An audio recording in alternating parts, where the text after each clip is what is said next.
ताज्या घडामोडी पाहण्यासाठी सी24 तास या यूट्यूब चॅनलला लाईक करा, शेअर करा, सबस्क्राईब करा आणि बेल आयकॉनवरती क्लिक करायला विसरू नका। राहुरी शहरामधील नामांकित साईराम इलेक्ट्रॉनिक्स अँड बॅटरीज या दालनात तुम्हाला मिळतील सर्व प्रकारच्या इलेक्ट्रॉनिक वस्तू तसेच होम अप्लायन्सेस। साईराम इलेक्ट्रॉनिक्सचं नातं आहे खास, प्रत्येक घरात गुणवत्तेचा विश्वास। उन्हाळ्यामध्ये थंड कूल करण्यासाठी AC, fridge, cooler, deep freeze यांची भव्य अशी रेंज। साईराम इलेक्ट्रॉनिक्स खरेदी विक्री संघ, नगर मनमाड रोड, राहुरी। तेव्हा आजच साईराम इलेक्ट्रॉनिक्स या दालनाला भेट द्या आणि आनंदाची सुरुवात करा। Sairam hospital test tube baby centre. मी डॉक्टर स्वप्नील माने, स्त्रीरोग, वंध्यत्व व दुर्बीणद्वारे शस्त्रक्रिया तज्ञ। आमच्याकडे दुर्बीणद्वारे शस्त्रक्रियेसाठी लागणारे सर्व अत्याधुनिक उपकरणं अवेलेबल आहेत।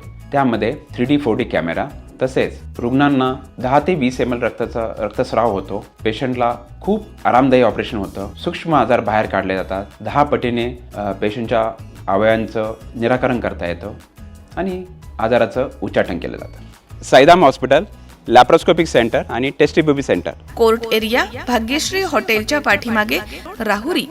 पाठदुखी, कंबरदुखी, खांदादुखी, सांधेदुखी तसंच मणक्याच्या आणि पॅरालिसिस आजारांपासून डॉक्टरकडे जाऊन वैतागले आहात का? तर आहे ना राहुरीमध्ये आयुर्वेदिक खात्रीशीर उपचार।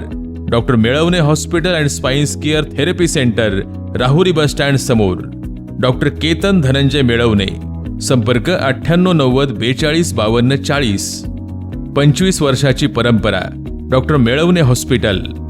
भारत स्वतंत्र होऊन 80 वर्ष झाली आहेत, मात्र सफाई कामगारांना न्याय मिळत नाहीये।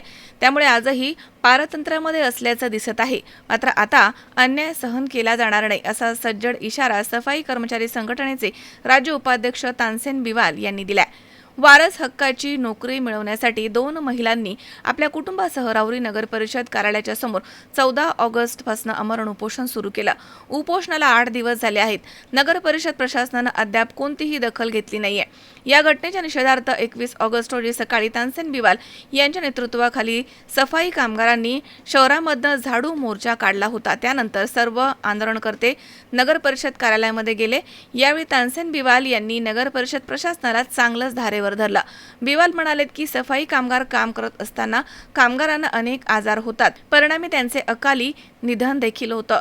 सफाई कामगार पदावरती कार्यरत असलेले कर्मचारी कैलासवासी श्याम अमीर बिवाल यांचा सन 1884 मध्ये सेवा काळामध्ये मृत्यू झाला होता। त्यांच्या रिक्त जागेवरती त्यांच्या पात्र वारसदार पत्नी श्रीमती शीला श्याम बिवाल यांनी आपल्या कुटुंबामधील जवळच्या नातेवाईक आणि अंतिम नामनिर्देशित सून सौ ज्योती मनीष सोलंकी यांना वारस हक्कानं नोकरी मिळण्यासाठी सर्व आवश्यक कायदेशीर कागदपत्रांची पूर्तता कार्यालयाकडे केलेली आहे। मात्र अद्याप त्यांची नियुक्ती झाली नाहीये। गेल्या 8 दिवसांपासून उपोषणामुळे त्यांची प्रकृती खालावली आहे। नगर परिषद प्रशासनानं त्यांची ताबडतोब नियुक्ती केली नाही तर 24 ऑगस्ट रोजी नगर परिषद कार्यालयामध्ये कचरा आणि मैला फेक आंदोलन करण्यात येईल असा इशारा तानसेन बिवाल यांनी दिलाय। तर या प्रसंगी वंचितचे प्रदेश उपाध्यक्ष अनिल जाधव, तालुका अध्यक्ष बाळासाहेब जाधव, नगर परिषदेचे विरोधी पक्षनेते अरुण साळवे यांनी आपलं मनोगत व्यक्त करून प्रशासनावरती टीका केली।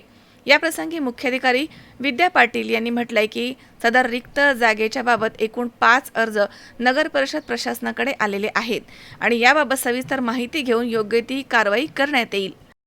आज राहुरी नगर परिषद सर्व कर्मचारी जिल्ह्याच्या वतीने झाडू आंदोलन ठेवले होते। त्या झाडू आंदोलन मध्ये संबंधित मुख्य अधिकारी आज सुद्धा सकारात्मक नाहीये। सदर या संदर्भात 24 तारखेला सोमवारी नगरपालिकेवर महिला आणि कचरा फेको आंदोलन होणार आहे। तर या संदर्भात जे बेकायदेशीर नियुक्त काढलेले आहे, जे नगर अध्यक्ष त्यांचे वडील मजूर पदावर कार्यरत असताना त्यांना सफाई कामगारची ऑर्डर काढली आणि आमच्या हक्काची जी रिक्त पद होते त्याच्यावरती ऑर्डर काढलेली, त्याच्यामुळे आमच्या वारस हक्कावर गदा आलेली आहे। तरी या कारणास्तव आम्ही पोलीस स्टेशनला गुन्हा दाखल करण्यासाठी सुद्धा आलेलो आहे। तर त्या PI साहेबांना फोन लावला, ते बंदोबस्तासाठी 4 वाजता येऊन आम्ही गुन्हा दाखल करणार आहे आणि आम्ही थांबणार नाही अशी ग्वाही देतो। थांबतो। जय हिंद। प्रशासन आदेश देण्यासाठी देखील सकारात्मक प्रशासनाची भूमिका आहे, परंतु आपल्याला ज्या व्यक्तीच्या जागेवर आपल्याला त्यांचे वारस वारसा हक्काने नोकरी द्यायची आहे. तर त्यांनी टोटल 5 जणांना नॉमिनी म्हणून दिलेलं असून आपल्याला खात्रीशीर जो व्यक्ती खरोखर त्यांचा नॉमिनी असेल, त्या व्यक्तीला ती हक्काची नोकरी देण्याचा प्रशासन प्रयत्न करत आहे. आणि त्यासाठी आपल्याला ठराविक वेळ लागेल, की जेणेकरून शासनाचे काही नियम आहेत, आदेश आहेत, त्यानुसार आपल्याला योग्य तो निर्णय घेण्यासाठी आपल्याला आवश्यक वेळेची गरज असून आपण नक्कीच त्यांना न्याय देण्याचा प्रयत्न करू. मनोज साळवेसह सतीश फुलसौंदर, C24 तास, राहुरी.